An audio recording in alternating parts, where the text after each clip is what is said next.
welcome to The Edge. Well, we'll take an in-depth analysis of today's top stories by looking beyond the edge. We'll bring you not just the facts, but also deep insights into the topics with expert opinions and social media reactions. Let's make a start with our look beyond the edge.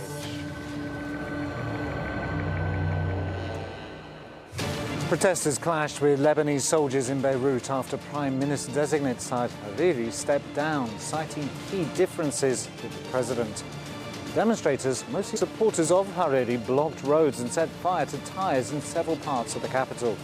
What major implications will the resignation bring for Lebanon? The United States, Afghanistan, Pakistan and Uzbekistan formed a new diplomatic platform to support peace and stability in Afghanistan and foster regional trade and business ties as US troops continue their planned withdrawal from the country. Is the withdrawal a victory for the Taliban given their rising strength?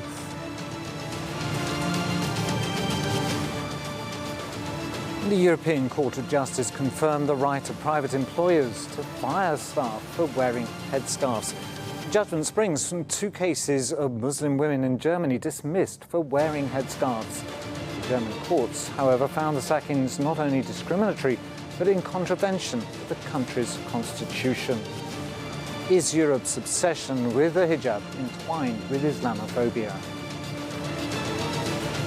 And these are the top three stories that we'll be taking a look at today from Beyond the Edge. Let's get started.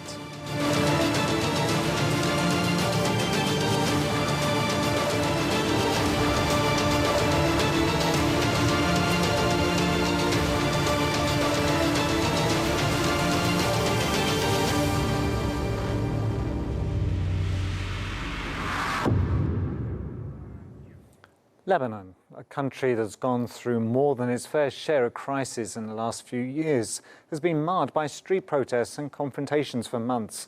Let's have a look at how the situation has deteriorated over the last year alone.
Lebanese protesters took to the streets of Beirut on Friday after SAAD HARIRI resigned following his disagreement over the formation of a government with President Michael Aoun. Protesters clashed with Lebanese soldiers in Beirut on Thursday after Prime Minister-designate SAAD HARIRI stepped down, citing key differences with the president. ظهر الجمهورية ما موافق كان هيك نحن اليوم قررنا بعد ما قدم اعتذاره سعد الحريري دولار صار ب 23,000 بنص ساعة سكاكين والصيدليات والعالم كلها. The demonstrators, mostly supporters of HARIRI, blocked roads and set fire to tyres in several parts of the capital. Troops were deployed to break up a protest at the edge of Beirut, firing in the air and using armoured vehicles to open roads. One location in the capital, protesters were seen pelting soldiers with stones, street signs and firebombs. HARIRI stepped down after 9 months of political wrangling failed to put together a government for the crisis-ridden country. In a last-ditch effort to end the deadlock, he had proposed a 24-member cabinet to President Michael Aoun on Wednesday. But Aoun said that HARIRI had rejected the idea of changing any names on the proposed list, indicating he had already planned to step down. The development was likely to plunge Lebanon further into chaos and uncertainty amid an unprecedented economic breakdown.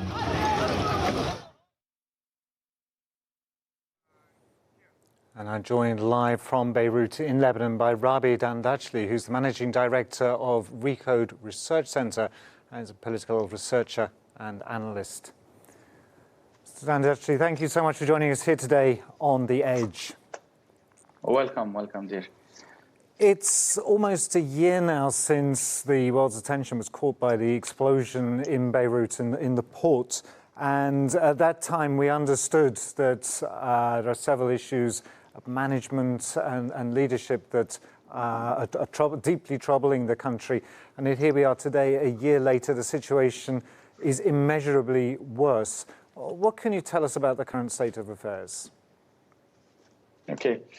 First of all, let's say, yes, it's almost a year, and it's not only about things are collapsing more and more. It's more about the victims' families, the people who are displaced now for almost a year, the economic crisis and the social economic crisis, actually. People don't have a closure yet. They don't have even any lead on who was the cause of such a catastrophe. Same thing goes for the country, for this collapse of the currency, for the losses, for the way of life, for the lack of electricity and stuff like that, and basic needs for the people, like food, medicine, everything. People don't have there's no transparency. No one is telling them what's happening. The issue here is not only about corruption. We all know that major cause for this is the corruption of the political parties holding powers for more than decades now. But the main issue is in their failure.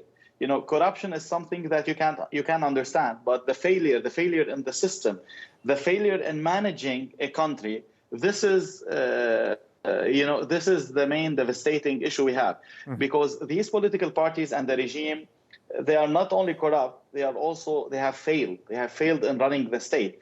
And we can't expect them to correct the failure they brought us in. And this is the major issue that now happening, and we are now facing every day. The thing in the report that happened yesterday in the streets of Beirut, this is a minor thing. We can't forget, the 2019 social civic engagement and social movements that occurred all over the country. I'm sorry for that. So what can we say now? It's very hard to see the streets of Beirut and other cities like Saida, like Tripoli now today. Today we have a major issue happening in North Lebanon. So far as I can know now, we have 40 casualties of civilians and around 10 in the police and army forces. The issue is now people are facing military and are facing internal security forces, and both of them are not responsible, and you can understand both sides. Both of them are not responsible for the issues that we are facing today. They are not responsible for the collapse. They are not responsible for the lack of basic needs for the society. And unfortunately, both of them are facing the same economic crash. The military, the army, the internal security forces, and the citizens. Yet they are both facing each other in the streets. Which is a terrible, terrible situation. And the two words spring to mind, which one is leadership, and the other actually is another two words, is political elite. And leadership appears to be severely lacking, and this political elite is something we hear applied to groups in countries across the world, but truly in Lebanon, they're a world apart from the rest of the civilization, are they not? They are leadership when it comes to elections. They are leadership when they have these momentum, when they go with these speeches, with these promises every 4 years. When they go to elections, you could see the leadership part in them. Yet once the election's done, once they finish distributing the cuts between them, we don't see leadership. In such a crisis, we don't see parliament members, we don't see responsible ministers, and we don't see leadership of the parties. Now, going to the elites that you were talking about, the political elite, unfortunately, in this state, in a country like Lebanon, the elite is a sectarian elite. And such an elite, it holds power not only in the parliament, not only in the government, because the same sectarian elite holds the power, they hold the money, and they hold them in the parliament they name the people in the unions, they name the people in the public sector, they name the people even in the national university, in the public schools. Everything is like this sectarian elite. Everything they just distribute among themselves. So normal citizen, he has like a deadlock. He can't go anywhere because they control everything. In certain cases, in some faculties, for example, in some, let me say, occupations and career, they control it since you start university. So you need this elite, this sectarian elite, to get accepted, and then to be accepted in the union, and then to go and manage and handle your career. So they are everywhere. So it's not only an elite, it is something controlling, yet it's not one dictator, it's not one sectarian, it's like a group, a bunch of them, that whenever their interests is subject to any, let me say, to any threat, they go together side by side. So today, the major thing behind the resignation of Saad al-Hariri, or behind him turning down the authority of forming a new government, is because he has a major conflict with the team of the president of Lebanon, the Free Patriotic Movement, headed by Gibran Bassil. Yet we can't forget that in 2018, in the parliamentary elections in Lebanon, Gibran Bassil, the head of the Free Patriotic Movement, and Saad al-Hariri, the head of Future Movement, they were allies, and they ran together in the elections. And the reason behind having Michel Aoun as president of Lebanon, we need to say that he came to presidency by, let me say, a discussion, a deal, an agreement between Saad al-Hariri and the Free Patriotic Movement. Just to state one thing, in 2018, they weren't together allies in the same list. That was before, in 2009. I said 2018. So it's very, it's a very interesting situation, but made worse by the fact that this interesting situation is devastating the country. You've got the disagreement has come to a peak this week between the president and Saad Hariri, causing this latest split. Hariri's been spending the last 9 months supposedly getting things back on track, and it's actually just gone downhill. So is what's needed either a systemic change, or is there needed some international coalition perhaps to support a next step forward? Or are the people going to say, we're so crushed, these demonstrations are going to move on to something else? First of all, it is a miracle. Yet, when we talk about systematic change, definitely a country like Lebanon, a sectarian state, needs a systematic change towards a more civilian state, towards a more, we need a state of citizenship. We don't need a sectarian state anymore. And this was the reason, this was agreed upon when the local war, when the internal war ended, in the Taif Agreement and in every other convention or talks that held after. All these so-called elites speak about citizenship and speak about eliminating sectarianism. Yet, the fact is they are still in power due to their holding on to the sectarian system. So systematic change is definitely a must. Another thing is about, the international coalition, let me say, the international body wants to help Lebanon. He wants to assist this state. And he has tried so much, even in the past 9 months of, the continuous tryouts of Saad al-Hariri to form a government. But at the end of the day, each part of this state is holding up to his chair and to his interests as if it's the last time he's going to grab a piece of this cake. So they are trying their best not to lose anything and to drip everything out to drain this state before leaving. President Aoun still have till end of next year in Ba'abda Palace. So he's trying to use everything that the Constitution gave him and everything he can to prove himself and to stay in power.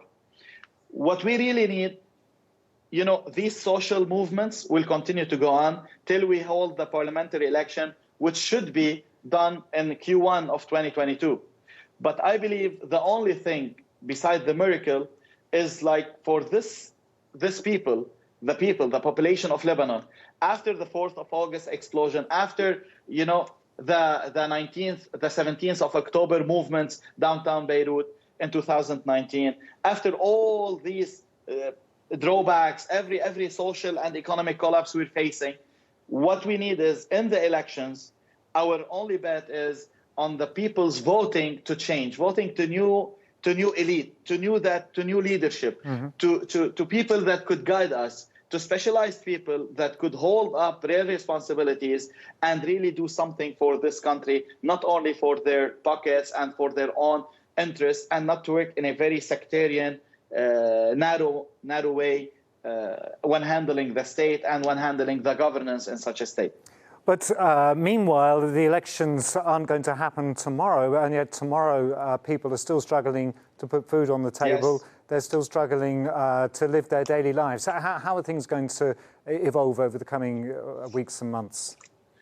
Well, this is happening since the last year. You know, we have now a resigned government headed by Hassan Diab, and they are trying their best, but I don't believe they can do anything. 2 days ago, let's say the currency lost around 60 to 70% of its value. Now it's 80% and moving forward. Day by day, the exchange rate of currency versus US dollar is getting more and more. We used two years ago, our currency was like 1,500 for every dollar. Today is 23,000 for every dollar. Everything is like, the prices are going like on a rocket rate. It's exponential. It's not like decreasing in a certain way. It's decreasing exponentially. Yesterday, we saw people going into some shops and some food and beverage stores and some coffee shops and taking people out for them to close and like breaking everything. We're going to witness additional things. Okay, I know that IMF is going to help at some point, but this will not be enough. The French ambassador and the United States ambassadors, their visit to Kingdom of Saudi Arabia was about bringing some support to the people of Lebanon, not to the state. So now we are living, I don't want to say it on charity, but now we have two things happening in Lebanon that are empowering us to continue, empowering the people. Number one, it's the social solidarity between the Lebanese living inside Lebanon who are well capable and could be well established to assist others, and the Lebanese living abroad and overseas and are sending to their people medicine, food, some fresh dollars for them to exchange and continue to live their daily life. This is number one. And number two, the diplomatic and international efforts by certain INGOs that are sending various types of,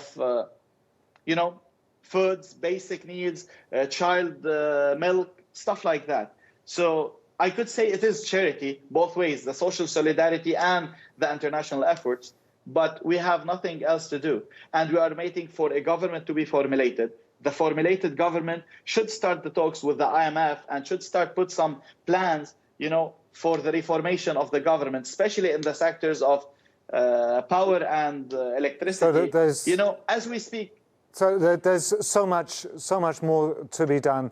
Rabia and Jadid, thanks so much for joining us. We've run out of time, unfortunately, but thank you for joining us and explaining to us what daily life is like. Now, the political deadlock has persisted since Hariri's reappointment last October, despite diplomatic pressure from France, Saudi Arabia and the United States.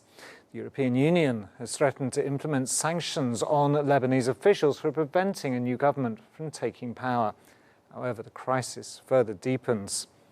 As we've been hearing, the coming days, weeks, months will show us if solutions can be found to solve the ongoing crisis in the country. For now, let's move on to our next topic to speak about another crisis, namely in Afghanistan. The withdrawal of US troops from Afghanistan plays an important factor in the Afghan peace process. This infographic gives an overview of the US troops' presence in Afghanistan.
journalist who was part of the Reuters photography team to win the 2018 Pulitzer Prize for feature photography, was killed on Friday while covering a clash in Afghanistan.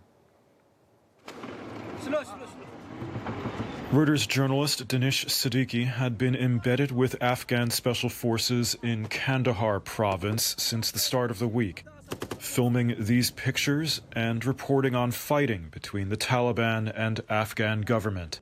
The unit he was with was in Spin Boldak on the border with Pakistan on Friday when he and a senior Afghan officer were killed in what an Afghan commander has described as Taliban crossfire.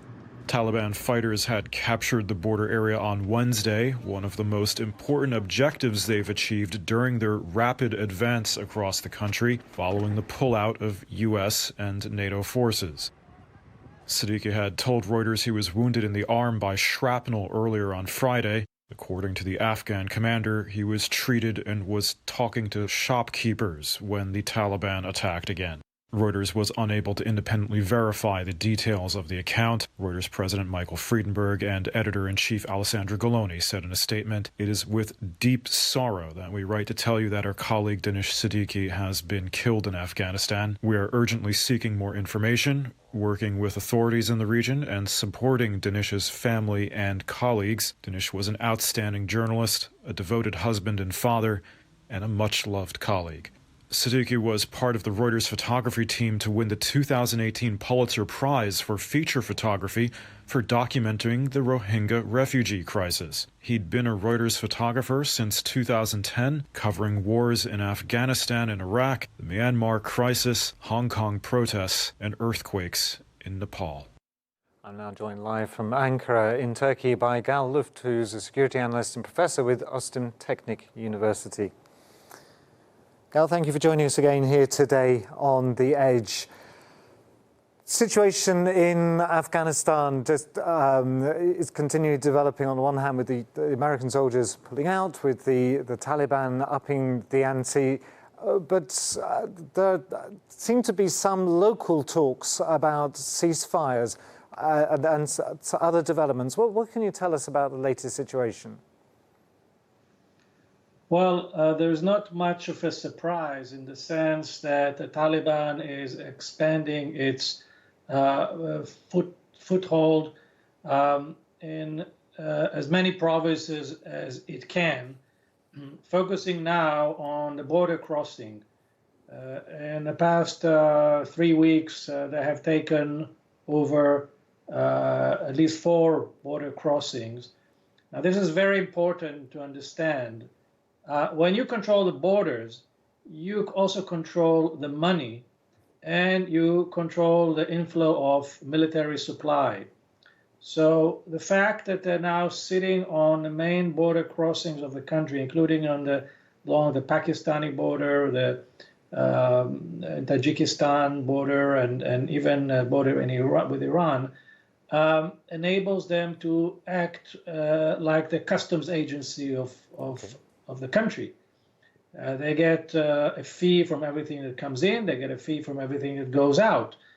That means that they will have an independent source of wealth that will enable them to increase their power, gradually disconnect the central government in Kabul from the benefits of economic activity until they feel strong enough and well supplied to take over the capital. I think the intelligence assessments that are coming out of there, including the US intelligence, are pretty bleak. The Taliban are on a winning streak. The Afghan army that has been trained for almost 20 years is not holding up. People are deserting. And it will not be outlandish assessment that in the next several months, Afghanistan will return to be a Taliban-controlled country. So this is where we are now. Of course, there are some attempts by foreign countries and of course, the United States to change this trajectory, but it will be very, very hard to stand against this onslaught and progression and momentum that the Taliban has created. Absolutely. And what's very interesting here is the strategy that the Taliban have employed. From your description, it almost sounds like they're in a win-win situation, because they've, on one hand, in controlling the flow of goods in and out of these border crossings, as you say, they're earning money from that. Also, they're able to put a stranglehold on Afghani businesses in cities that they don't control. So that again is limiting the funds for the Taliban's opposition, the Afghani government. So economically, they win both ways. But also, I imagine that by doing this whilst the United States troops are still pulling out, they also have, if and when negotiations do proceed, they have a new trump card to put into the negotiations, showing this new signs of power. Is that this multi-dimensional strategy? Have I overanalyzed it? I'm not sure that negotiations are really going on at this moment. There are aspirations, there are goalposts, but they're not really a political process right now that you could put your finger on. There are all kinds of initiatives that are being discussed, but I think what matters most is the military dynamics on the ground, and this is where I see the Taliban really on the march. You know, it's also almost normally if you want to mount a coup, you typically take over the capital first, where you control all the instruments of power. The Taliban is doing the exact opposite. They are taking the outskirts, including, by the way, Kabul. Kabul is a province. It's not only a city, it's also a province. And even in the province of Kabul, the Taliban has taken over some of this province, but not the city of Kabul itself.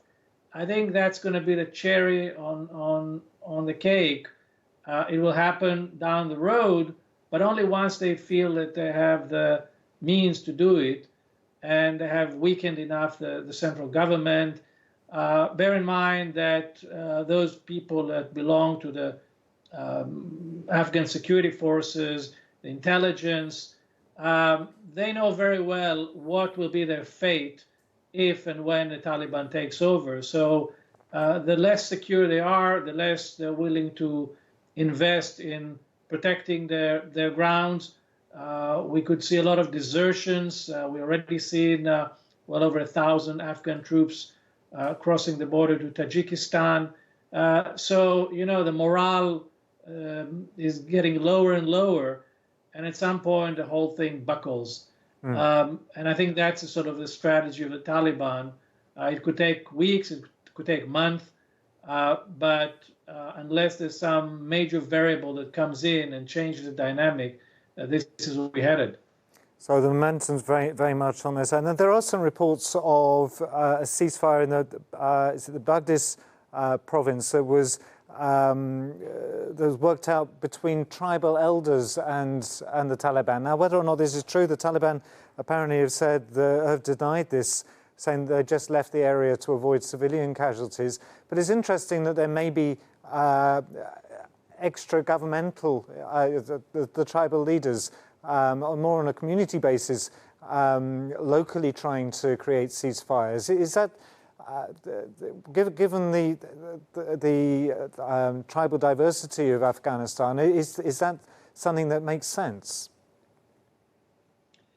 Yes, but speaking of ceasefire, let's not forget that many of those provinces have fallen in the hands of the Taliban without one shot. Right. You know, when you understand the sort of tsunami that's about to hit you, you realize there's no point in putting a fight, and people just accept that new reality. They understand that NATO forces, US forces have essentially left the country. The Taliban is on the march, and what's the point? So I think that we will not need to see a lot of ceasefire conversations, because much of this will happen without any use of force. It's just the reality on the ground, and people understand. And as you pointed correctly, this is a tribal country, and tribal leaders play a very important role. They're responsible for their people. They don't want to see civilian casualties, and therefore, if they realize that the momentum is in favor of the Taliban, they will, just as they did before, by the way, when the Taliban came to power. There were no red carpets, but there was an understanding of the reality on the ground, and there was some yearning for security and stability. The Taliban, if they produce security and stability, large part of the population will accept this. This country has been in turmoil for almost half a century, and people are really looking for something different. They have been dealing with the Russians, with the Americans, and none of this has given them anything. And I think that Taliban will have a second chance to prove itself.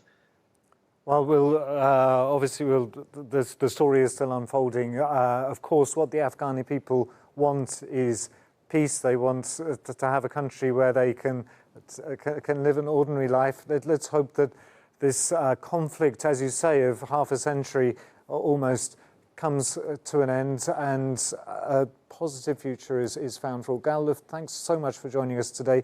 No doubt this will be an ongoing story. US President Joe Biden has announced that he's pulling out all troops by August, and American forces left their main base in the country 2 weeks ago. In recent days, the Taliban has seized other major border crossings in the north and west.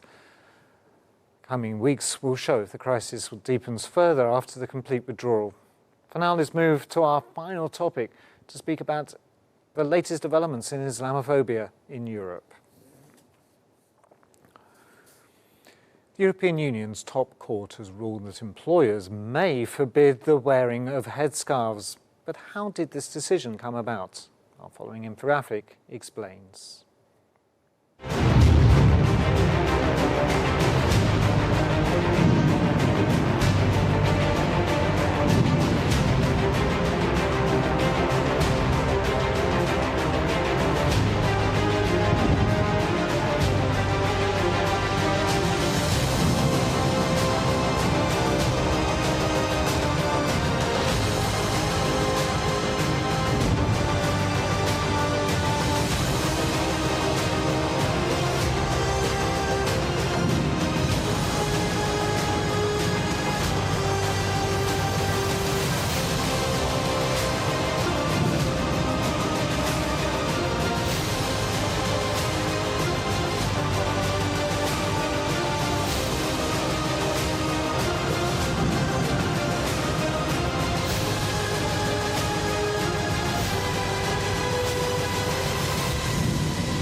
The European Union's top court ruled on Thursday that companies in EU countries can ban employees from wearing a headscarf under certain conditions, provoking a backlash among faith groups.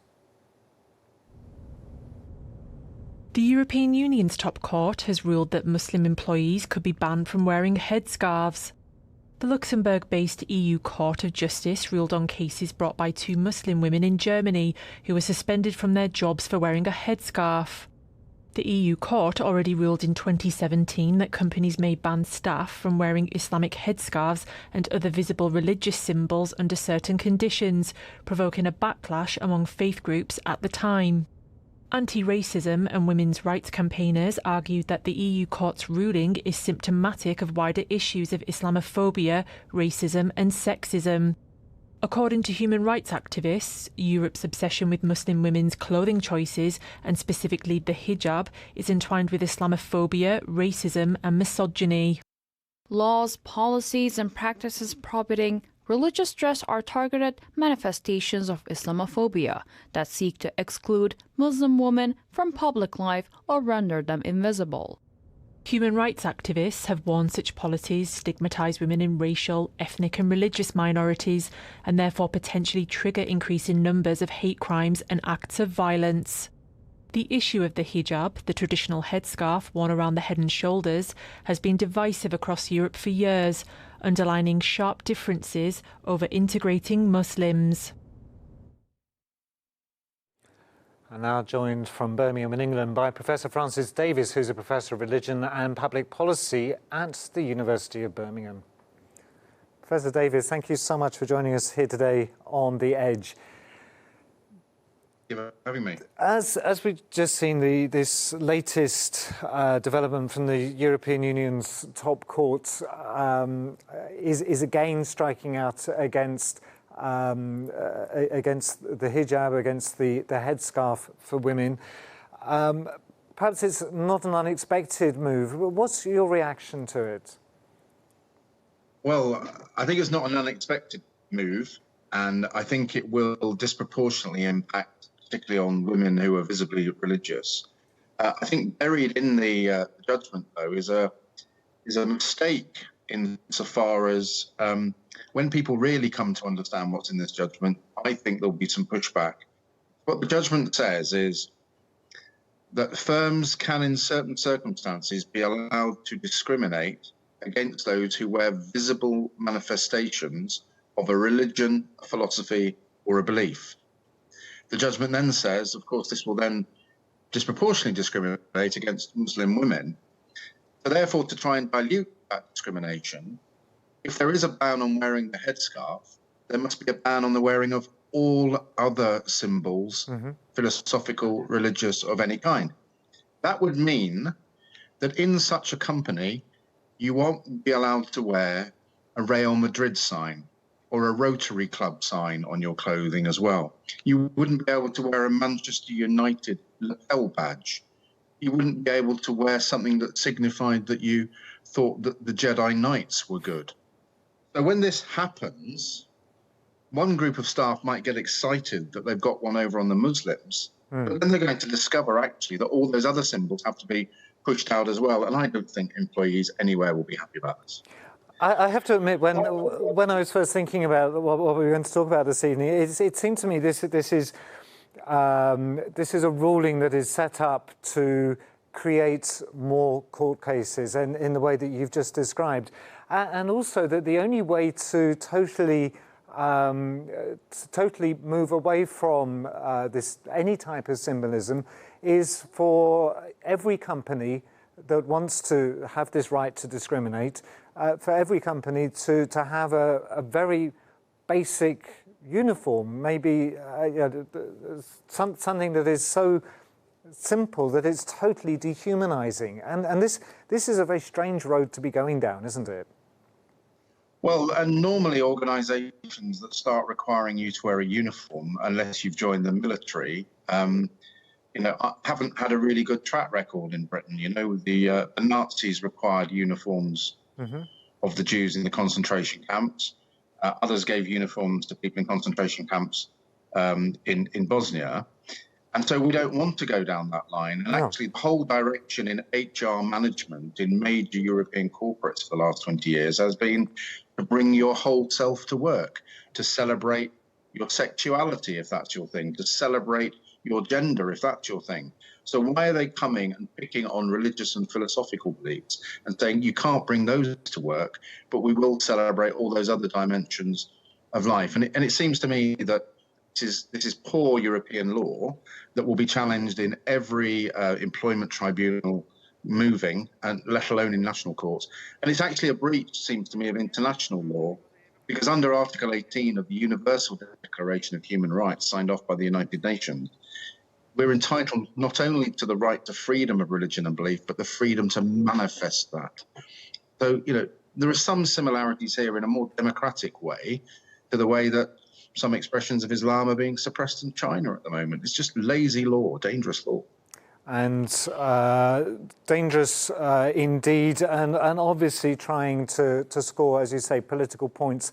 Let's see if they do backfire on them. Unfortunately, Francis, that's all we've got time for today. Thank you so much for joining us, and I look forward to discussing with you again further. Always a privilege. Good evening. And more than 5 million Muslims live in Germany, making them the largest religious minority group there. Headscarf bans for women at work have been a hotly contested issue in Germany for years, mostly with regard to aspiring teachers at state schools and trainee judges. We hope this decision will not further increase Islamophobia in Europe. Now, our analysts have provided their insights on today's top stories. Let's have a roundup of what they had to say.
Before closing our programme, let's take a look at social media to hear your voices and reactions on today's top story shared with the hashtag Lebanon.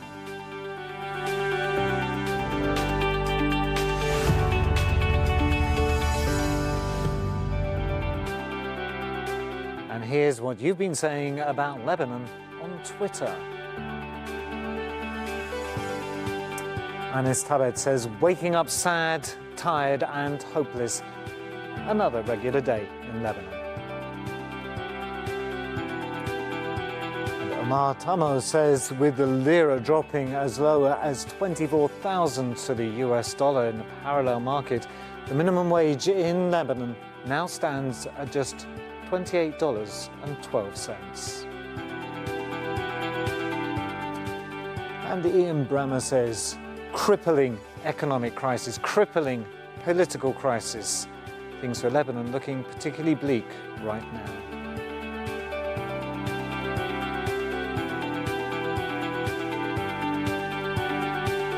And let's now take a look at our video of the day, which tells the story of Afghan refugees who fled to Pakistan.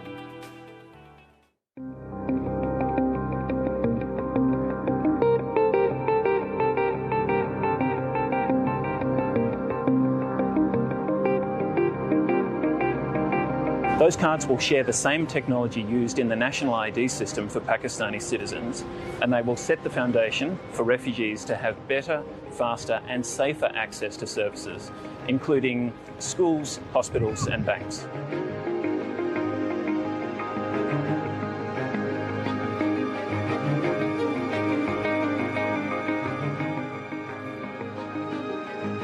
د دې لپاره موږ ته ډېر سہولت دی ځکه د پاکستان کې موږ ورباندې بزنس هم کوو او اکاونټ هم خلاصو او صحت کار هم پې کوو د تعلیم کار هم پې کوو. It is important for government and UNHCR to have their current information on the refugee population, including who is present, where they are living, and what their needs are. او هر شي دپاره موږ ته ډېر ضروري وو د دوی نه ډېر شکرګزار یو چې دا زموږ دپاره دا کار وسو او نور دې. And that's all from this episode of The Edge with me, Andy Boyne. Stay tuned as we'll be back next time with more in-depth analysis on the top stories and a look beyond the edge.